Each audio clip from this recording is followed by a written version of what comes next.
श्री स्वामी समर्थ कथा श्री स्वामींच्या कथा भाकड गाय दूध देऊ लागली। मंगलवेढ्याला एक ब्राह्मण राहत होता। त्या ब्राह्मणाचे घर छोटेशी कौलारू होते। घरची परिस्थिती ही बेताचीच होती। त्याच्याकडे एक गाय होती। ती गाय भाकड होती। ती दूध देत नसे। मात्र ब्राह्मणाने तिचा कधी कंटाळा केला नाही। तिचा मनापासून सांभाळ केला। त्या ब्राह्मणाची श्री स्वामींवर मनापासून श्रद्धा होती। तो नेहमी श्री स्वामींच्या दर्शनासाठी जात असे। बऱ्याचदा श्री स्वामीही त्या ब्राह्मणाच्या घरी येत असत। एकदा काय झाले, श्री स्वामींच्या मनात आले की आपण ब्राह्मणाकडे जावे आणि त्याच्याकडे भोजन घ्यावे। असा मनात विचार येताच ते तातडीने ब्राह्मणाच्या घरी गेले।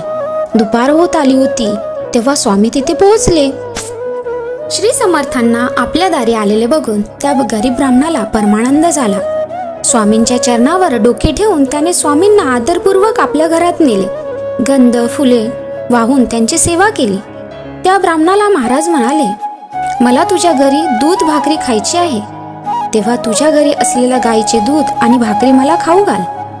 श्री स्वामींचे ते बोलणे ऐकून तो ब्राह्मण खिन्नपणे म्हणाला, महाराज क्षमा करा, माझी गाय भाकड आहे, ती दूध देत नाही। पण गोमातेला सोडून देता येत नाही म्हणून मी तिला सांभाळतो आहे। तुम्हाला दूध हवे असल्यास बाजारातून दूध आणून तुम्हाला दूध भाकरी देतो। त्यावर स्वामी म्हणाले, मला तर त्याच गायीचे दूध हवे आहे, दाखव बरे तुझी भाकड गाय। ब्राह्मणाने श्री स्वामींना ती गाय दाखवली।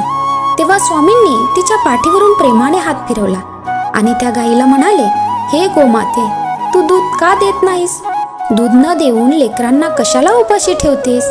चल आता हट्ट सोड आणि आजपासून नियमित भरपूर दूध द्यायला सुरुवात कर बघू। हे स्वामींचे बोलणे ऐकून गायीने तेव्हाच भरपूर दूध दिले। तो चमत्कार बघून सारेच थक्क झाले। श्री स्वामींची कृपा होता कोणतीही गोष्ट कठीण आहे, कुठलीच गोष्ट कठीण नाही। म्हणून तर म्हणतात, अशक्य ही शक्य करतील स्वामी, अशक्य ही शक्य करतील स्वामी।